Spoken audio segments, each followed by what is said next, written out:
Hello everyone, welcome to my channel. In today's video I want to show you how I make my hyaluronic acid serum or gel at home using only 2 ingredients.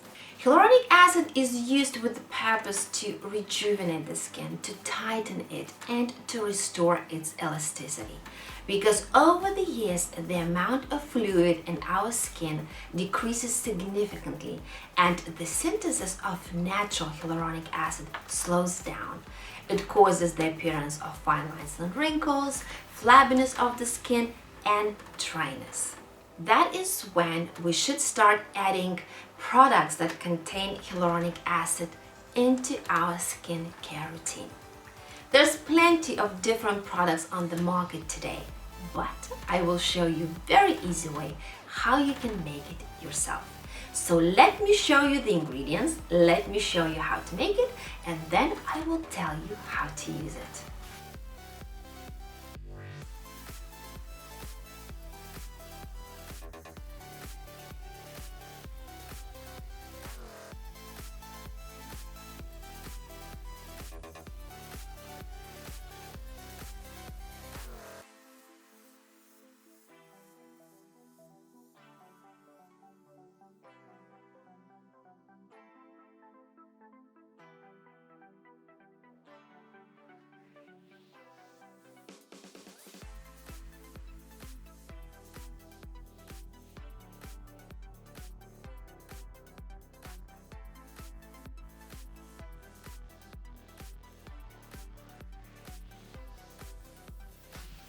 You can use this gel in different ways. You can use it on its own, you can add it into your moisturizer, or you can add it in your masks if you make them at home.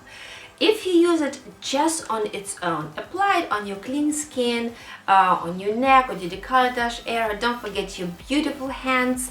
You don't have to rinse it off, just to apply your regular moisturizer when the serum is absorbed and you're way to go.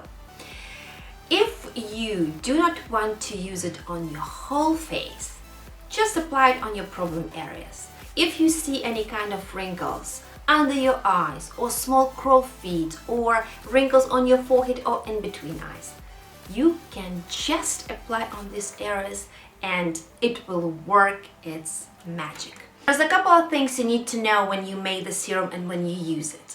Number one, do not use any kind of metal spoon or any mixer or anything that is metal when you mix the serum, because this is an acid. It tends to oxidize, and if you mix it with a metal mixer or metal spoon, it will oxidize and you will not get any kind of benefit out of it. Number two, do not use it very often. Our skin tends to get used to things, and if you use something very often, then we are not getting the results that we want. So use it for 1 month, then take a break, and then you can use it again in a month or in a 2. This way the results will be amazing and the serum will work magic for your skin. Number 3, do not use if you're allergic to it. There are plenty of options, and if you have any problems that you want to tackle, you can always find an alternative. Number 4, store it in the fridge. Only in the fridge. It can be stored in the fridge for up to 3 weeks. And that's it for today. Very easy, very quick, and very effective. I hope that you enjoyed the video. If you did, give me the thumbs up. Don't forget to subscribe to my channel if you haven't already, either by clicking on this button over here or on the red button below the video. And I wish you all the best. Have a nice day, everyone, and I hope to see you in the next video.